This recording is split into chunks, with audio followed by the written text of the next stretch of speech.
đờiស្រឡាញ់ជំនួការវង្វេងស្នេហ៍លេងលេង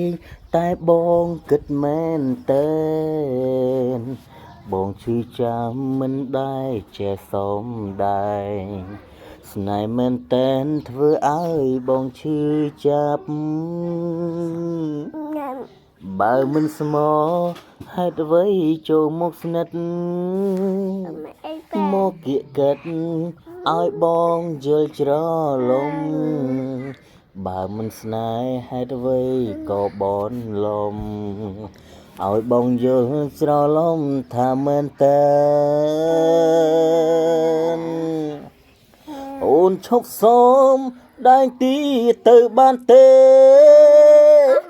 ណាមាសមេបងនេះសូមអង្វរឈប់បោកគេហើយក៏ឈប់បន្ត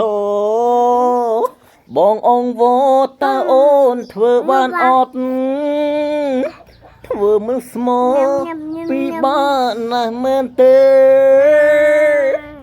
សូមមាសមេអូនឈប់ធ្វើបន្ត